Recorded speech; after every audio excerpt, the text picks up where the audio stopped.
अगर आप जापान को बाहर से देखेंगे तो आपको incredible technology, robot, zero crime, incredible culture और दुनिया की तीसरी सबसे बड़ी इकोनॉमी दिखेगी और एक हेल्थी पॉपुलेशन। सब कुछ यहाँ एक आइडियल कंट्री जैसा है।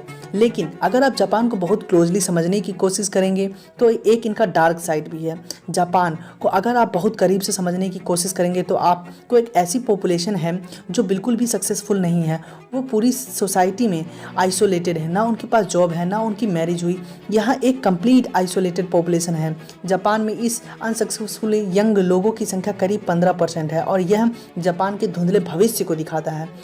1980 के बाद जापान दुनिया की सबसे तेज़ी से बढ़ती हुई इकोनॉमी थी और ऐसा कहा जा रहा था कि बहुत ही जल्द यूएस को भी पीछे कर देगा, जैसा आज हम चाइना का इकोनॉमिक ग्रोथ देख सकते हैं। यह सब कुछ पॉसिबल हो पाया जापान की 30 सालों तक लगातार इकोनॉमिक ग्रोथ की वजह से, और इसके पीछे रीज़न है जापान का यूनी इकोनॉमिक सिस्टम। बेसिकली ये बेस्ट था जापान की गवर्नमेंट और उसके कॉरपोरेट कंपनीज़ के सहयोग की वजह से।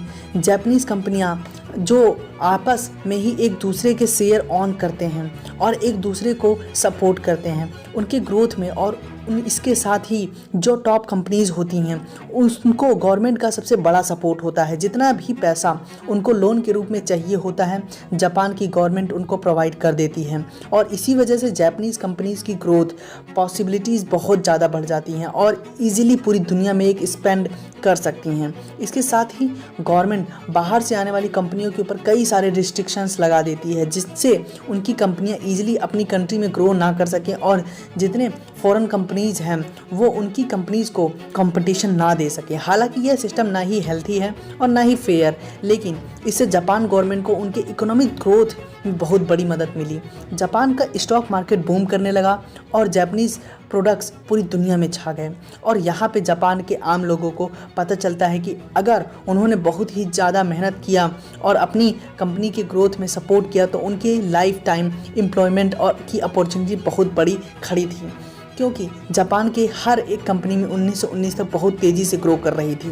80s के अंत तक जापान में रियल एस्टेट के लाइसेंस लगातार बढ़ते जा रहे हैं। लग रहा था इकोनॉमिक जापान की लगातार बढ़ती जाएगी, इसके लिए लोगों ने अपने एसेट्स में इन्वेस्ट करना लगातार जारी रखा। लेकिन एक दिन ये बबल फूट गया और स्टॉक मार्केट 1340% तक क्रैश हो गया और रियल एस्टेट के प्राइसेस भी लगातार गिरने लगे। ये जापान का कांड था और ये सब करप्शन जो पहले हो चुके थे सब कुछ अब निकल कर बाहर आने लगा, जैसे insider trading, stock market collection fraud, ड्राइवरी और बहुत सारी। इसके साथ साथ गवर्नमेंट ने अनलिमिटेड लीड्स प्रोवाइडर बहुत सारी जॉब कंपनीज खड़ी हो गई थी जापान में। इसका मतलब था कि वो कंपनीज जो बहुत सालों से बैंकरप्ट हो गई थी लेकिन फिर भी सर्वाइव कर रही थी, और फिर 1990 से 2000 तक ये 10 सालों के बीच जापान इकोनॉमिक टाइगर की सीख कंट्री ऑफ द एशिया भी कहा जाने लगा। हालांकि हर कंट्री में अप एंड डाउन्स आते हैं, लेकिन जापान के लिए कुछ अलग था। जापान के डाउनटाउन की वजह से पूरी जनरेशन में एक त्रासदी बन गई थी जिसमें लाखों लोग उबर नहीं पाए। इसको समझने के लिए हमें जापान का वर्क एंड हायरिंग कल्चर समझना होगा जो कि पूरी दुनिया से बिल्कुल अलग है। जापान में कॉर्पोरेट कल्चर की शुरुआत 200 से हुई थी।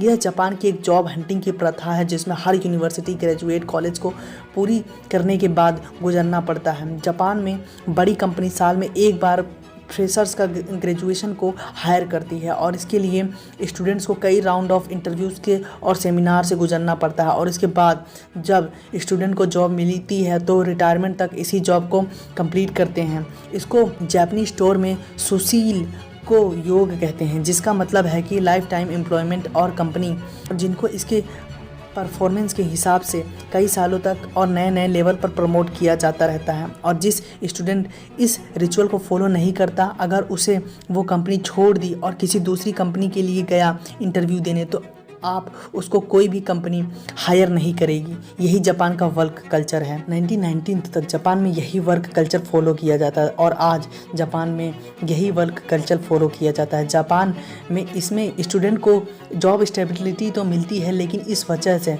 मार्केट में मिसबिहेवियर पैदा हो जाता है। इसमें कंपनीज आपको किसी भी तरीके से ट्रीट कर सकते हैं, लेकिन आप उनमें बने रहना होगा। और कोई भी स्टूडेंट सिर्फ लाइफ में एक बार अपनी कंपनी को छोड़ सकता है।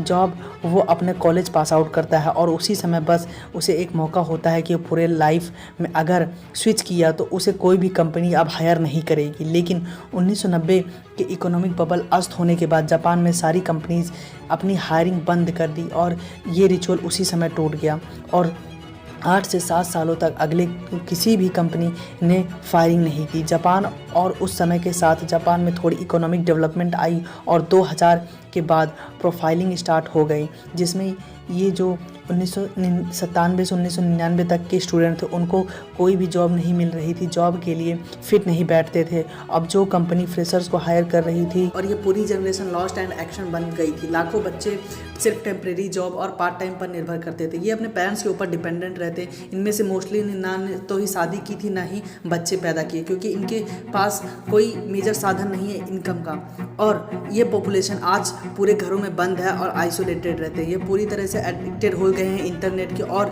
कहीं भी काम करना नहीं चाहते। ना उन्होंने शादियाँ की, ना बच्चा पैदा करने चाहते हैं। और ये जापान के लिए एक बड़ी प्रॉब्लम है। लेकिन जापान गवर्नमेंट ने भी ये स्टेप्स लिए हैं, जैसे कि बैंक ऑफ जापान ने जिसका प्रोसीजर लॉन्च किया है, जिसमें लोगों को ईजी लोन ले सके, जिनमें लोग अपने स्टेटस को ज़्यादा से ज़्यादा बाइकर्स के लोग अपनी स्पेंडिंग पावर बढ़ा सके। इसके बाद 2012 में देखें तो शिंजो आबे की गवर्नमेंट ने मार्क्सिस्ट पॉलिसी लॉन्च की थी। उसमें ये था कि गवर्नमेंट किस तरीके से पेंडिंग बढ़ा सकती है, इस तरीके से ग्रोथ लाया जा सकता है। जापान के इस तरीके से गवर्नमेंट कई सर्विस टैक्स ले रही है। देखा ना होगा कि अब आगे जापान की क्या कंडीशन होगी। जापान में आने वाला टाइम में दोस्तों वीडियो आपको कैसे लगी, और अगर आपको अच्छी लगी तो कमेंट ऑप्शन में लिख के बताइए कैसी लगी, और वीडियो इन्फॉर्मेटिव लगी हो तो लाइक करें, चैनल को सब्सक्राइब करो और घंटे को भी दबा दें टन टन।